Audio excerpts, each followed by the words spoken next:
From Number 5 Chambers, this is the Planning Podcast, and I'm Richard Kimblin, and I'm with Sioned Davies. Sioned, hello, good afternoon, and thank you for joining us. Good afternoon, Richard. As listeners will already know, Sioned is a planning and environmental barrister at Number 5 Chambers, and together we have been exploring the missive which we received on the 2nd of February, the white paper and its attendant documents, which tell us all about levelling up. That's right, isn't it, Sioned? That's right, Richard. It addresses a key government pledge which was set out during the election campaign of 2019. To date, little information has been received on that, but I think the white paper fleshes out the detail to the degree of some 328 pages, I think. And that's only one of the documents. There are 3 others, aren't there? There are indeed, yes. They cover a range of matters. One is what we're calling the dashboard, which sets out what will be delivered in different parts of the country. Another is a technical annex to assess the metrics of delivery of the white paper. And the other is the executive summary, of course. Okay, so once you've gathered all those together, you've got a veritable PDF of documents in your basket. PDF has become a collective noun. We've gathered all of this material together. It starts off by looking at capital. And we've got all sorts of flavours of capital. The white paper itself and the metrics document tells us all about the framework which is used to look at geographical disparities and looks at human, financial, social, physical, intangible, institutional capital. So we have all of these capitals which are dealt with at length and seem to all originate from a number of academic studies. But I don't think we'll spend any time on that. I think what we'll do is get straight to the heart of what will affect people who listen to the planning podcast. Probably the first thing to do is to find out what levelling up is.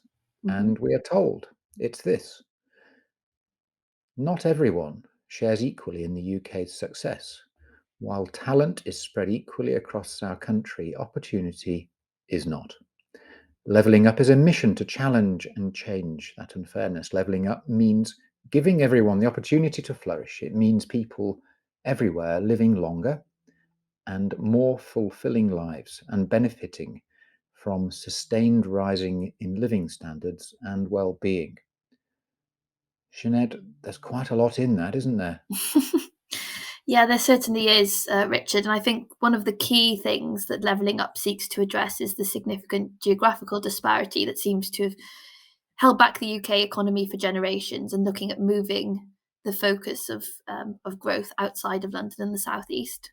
Good. So we've understood what the white paper is, what it's said to aim at, and we now understand that it's covering opportunities of all kinds, both as to your physical and emotional well-being and as to your economic living standard. So it covers so many bases. And indeed, as the dashboard shows, it's been split up into regions and plainly affects everywhere. Yeah, that's right, Richard. I think one of the key outputs of the document, Richard, is that it comes up with 12 missions, and that sort of sets out the agenda for how long-term policy focus for levelling up will be spread outside of London and the southeast. Now, if we're not going to spend several hours on this podcast, we need to prioritise and pick out those which might be of most interest to us. And one of the key features which you have picked out, Sioned, already is the focus on regeneration and the way in which a number of particular locations around the country are to be funded and further supported. Do you want to say something about that? Yes, of course. So I think the key is that there is a strong focus on regeneration throughout the paper, and specifically in funding for 20 English locations. We've already referred to what we're calling the dashboard in the document, which is separate to the main white paper, and that really sets a focus for various areas across the UK. It identifies regions, and then within that identifies how funding will be spent on levelling up, on town centres, on high streets, on what they're calling a community renewal fund, on things like broadband, on brownfield land release. And all of those are component parts of how regeneration will come forward in the geographies that the white paper identifies. I think one of the key aspects that the white paper focuses on is on R&D, research and development, and how that, coupled with the low carbon industry, really is a catalyst for regeneration in those areas and unlocking growth on a wider basis. So net zero economy moving towards the greener parts of the economy, as the government would put it. That's said to focus particularly in industrial and northern areas. Mm. That's what the white paper seems to tell us, and seems to link in also with what the government's ambition is in terms of net zero generally. It identifies, slightly oddly, that the per capita carbon produced in those industrial areas is so much higher than in the southeast, and seems to use that as a hook by Mm. which to direct this levelling up agenda in those directions. So the interactions seem to cut right across all aspects of government, from the economy to the net zero agenda to well-being, and indeed, as we'll see shortly, town centres, green belts. The breadth just seems to be never ending. Yes, it does, Richard, and there is a nod to industries which the white paper seems to allege are, the key contributors to pollution, and how the government envisages that, for example, low carbon technologies can help the levelling up agenda in those areas. There's a particular emphasis, isn't there, on brownfield land? Yeah, there is. There's a very, very strong emphasis on brownfield land and its reuse throughout the paper. It'll be stimulated by some £1.8 billion of brownfield funding, which is significant. And again, that seems to be a key output of the paper, really, that brownfield land will be used to focus not only housing growth, as we've seen through the planning white paper, but also economic growth, it seems. Okay, so we've got regeneration, we've got a significant brownfield emphasis. The paper has an annex to it, which, as you've highlighted, deals with mission and metrics. Two of those missions will be of particular interest to our audience.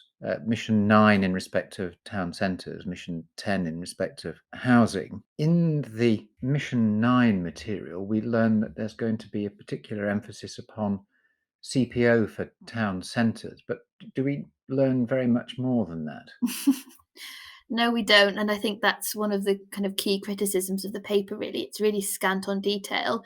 It comes up with these broad headline points about strengthening CPO powers for town centre regeneration, but we don't really learn whether that's going to come forward through strengthened policy mechanisms, whether there's going to be strengthened legal mechanisms, or indeed kind of what that looks like. Okay, so maybe what's in mind is change in policy which Mhm, supports CPO. mhm. Maybe what's in mind is additional powers, which tends to speak of new statutory powers. Mm. Let's cover that point off, Sinead, because people will want to know: does the white paper lead to legislation? I mean, it does. It does, Richard. There is an indication that these 12 missions that are highlighted at the head of the paper will be given some kind of status in law. But as we know, those 12 missions are incredibly broad, far reaching. They cover off a broad range of themes from health to the economy. And so they will be brought forward and given legal status. But we're not really clear about the specific changes to the planning elements of the paper and which parts are going to come forward through legislative change or through policy. If it's right that each mission is to be found in a statute or in some way within law, it means that we're going to find, for example, Mission 7, Mm, by 2030, the gap in healthy life expectancy between local areas, where it is highest and lowest, will have narrowed. But it's very difficult to see how that would find its way into either a statute or a statutory instrument. But that's the indication, isn't it? It is, yeah. It is somewhat reminiscent of the Wellbeing Act in Wales, in my view, in the sense that it requires I think what it will require is public bodies to turn their mind to these missions, but indeed assessing whether the gap in healthy life expectancy has been reached is a different question altogether. And yes, while the mission and metrics document sets out what the aim is, I do question its enforceability. Okay. So then let's turn to the second of the two missions that I picked up on earlier, Mission 10, which is concerned with housing, which says that by 2030, renters will have a secure path to ownership, with the number of first time buyers increasing in all areas, is essentially what it's Mm. aiming at. But it doesn't go on to deal in any way with market housing. It seems to be very much focused on decent rented housing, because it goes on to say that the government's ambition is that the number of non-decent rented homes is to fall. So that seems to be the focus of Mission 10, doesn't it? Mm, it does, yes, standard and affordability of housing, it seems, and that is interesting given the absence of the mention of market housing, particularly when that was such a key focus of the government's planning white paper last year. And so let's see if we can understand that, because if one looks for references to planning in the suite of four documents, you get an indication of what's to come in terms of the next steps.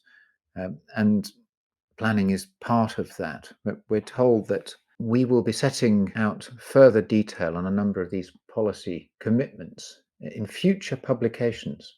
In addition, we will introduce legislation to Parliament to underpin in statute the changes fundamental to levelling up, alongside wider planning measures. Mm, So this is very clearly something which goes with and is not intended to be a precursor or to overlap with what we're going to get in due course. yeah, I think that's right. I think many people who would be listening to this podcast, Richard, would have been expecting this paper to have given much greater regard to the planning system, given that it's a key facilitator of levelling up, in my view.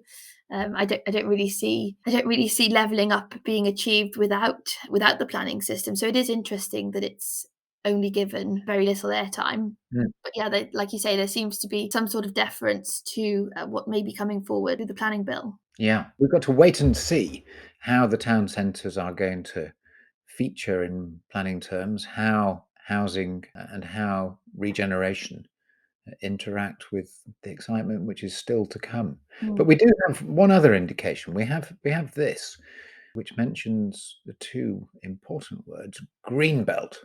So we've got this: ensuring natural beauty is accessible to all will be central to our planning system. Okay, so natural beauty accessible to all, central to our planning system. Okay, with improved green belts around towns and cities. Mm, So that sounds to me like it's supporting and maintaining the longest standing policy of restraint we've had, but focuses on access by way of leisure enjoyment of the countryside mm, and making it better, mm. improved green belts around towns and cities. That's the context in which it comes up. It is, yeah, and it's interesting, isn't it, that where the planning system is mentioned, it's around policies for protection rather than for facilitating growth necessarily. So yeah, Yeah, I think we can probably take away from this that it's not envisaged that levelling up will be at the expense of the green belt. wonderful. Okay, so those are the direct interactions, Mm. but we see quite a lot mentioned in terms of devolution, which plainly has an impact upon the nature of local government. What do we learn in that regard? Yeah, I think the white paper is particularly interesting on devolution. We know that's not necessarily something new. Thatcher set up urban development corporations, and Blair set out a new deal for communities.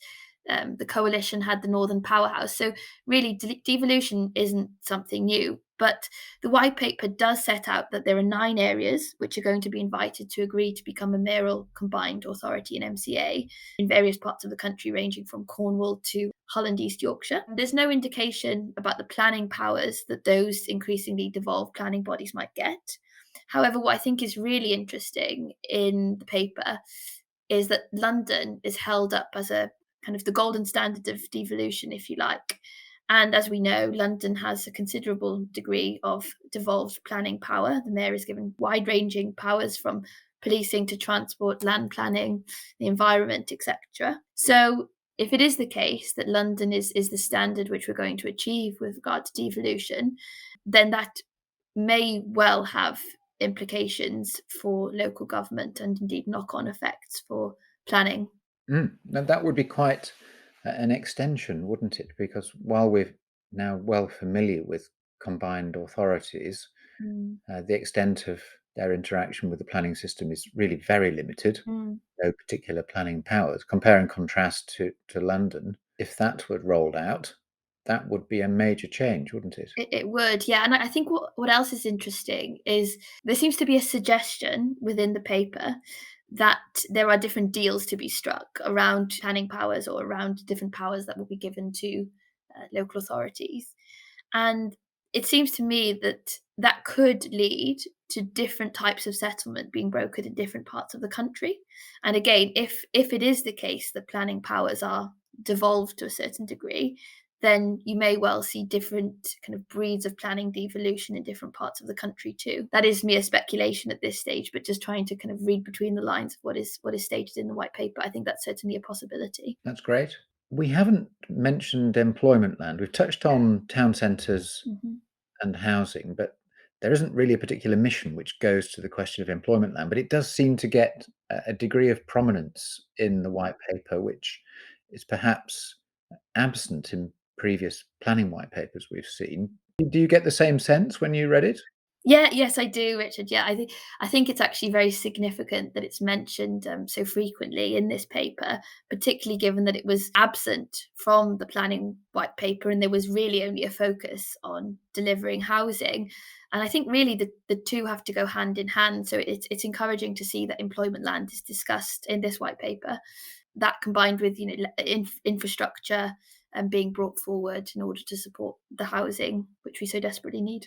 You have to read for a little while to get to the point, but it's essentially this, isn't it? That improvements to the planning system will help left behind places. The UK government will enhance compulsory purchase powers to support town centre regeneration, provide further support for reusing brownfield land for development. We've touched on all of those points already. Mm, And then we get to this: set out a more positive approach to employment land in national policy. mm, And that's something which we haven't really detected quite so strongly previously. The focus very much previously been on the delivery of housing. mm. Whereas here, in this important list, we're getting a positive approach to employment land. Are you feeling, Sinead, positive towards employment land? Yes, I am. I am. I think really its importance is encapsulated by the fact it's named in Mission One. By 2030, pay, employment, and productivity will have risen in every area of the UK. It's clearly a key focus of the paper. Obviously, the mechanics of how employment land is brought forward haven't really been fleshed out here, but I think we can be sure that it's going to be a priority from here on in. And I think that combined with the funding, which has been set out in the paper, suggests that employment land is going to be of increasing importance going forward. Okay, well, that's got our audience into the document, but I expect they'd love some takeaways. Do you have some takeaways for our audience, Sinead? Yes, I do. Yeah, I think that the white paper is obviously quite big. I don't think any of us were expecting anything quite so big, and it's somewhat surprising given how voluminous it is that it's so scant on detail. There's not really much to be said for how many of these aims are going to be achieved, and it identifies lots of problems without necessarily telling us how they're all going to be fixed. I think, nonetheless, it's quite a useful reference document. It sets out a direction of travel and brings together many of the themes which we have seen highlighted through various means to date. For example, building on brownfield land, where the focus of growth will be going forward, the increased focus on R&D, particularly outside of London, and I think we can probably read outside of Oxford and Cambridge too, given the focus outside of the Greater South East. It tells us where public investment is likely to go. I'm not sure investors can have huge amounts of confidence that there'll be follow through, but at least there's an indication and direction of travel. The third key takeaway really is the potential impact on local and regional governance, which I think is very significant. In essence, if you want devolution, you can have it, or at least that's what the paper suggests. And as I've already indicated, there may be planning reform which is coupled with that. I think the fourth key takeaway is that it strives for joined up thinking, and it sets out how the missions will be encapsulated into law, which I think is interesting, given that it will encourage government departments to think more cohesively, think about the levelling up agenda in all of their work where they might not already do that. And I think finally it sort of gives a nod to areas of policy making where there needs to be a marrying up of agendas. And I would suggest that planning is a key area which needs to be married up with the levelling up agenda, albeit that we're left devoid of detail and how that can be actually achieved. So we wait in eager anticipation of the filling in of the gaps and the arrival of the next chapter from the really very, very busy department which Mr. Gove looks after, because having produced these 4 tomes, they need to produce another one to explain how this integrates with the planning system. But at least we've seen something of the direction of travel. And we're very, very grateful to you, Sioned, for getting through that material so quickly and explaining it so very clearly. So thank you ever so much indeed. Thanks for having me, Richard. It's been a pleasure as always. Lovely. Thank you. Bye-bye. Bye-bye. That was the Planning Podcast from Number 5 Chambers. Next, we're going to turn to that particular thorny issue of how one brings about a new settlement where you manage to encourage the flourishing of a town centre alongside the growth of the settlement.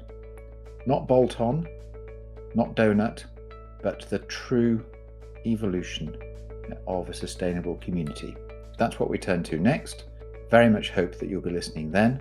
Until then, thank you for listening to Sioned, and thanks to her. Goodbye.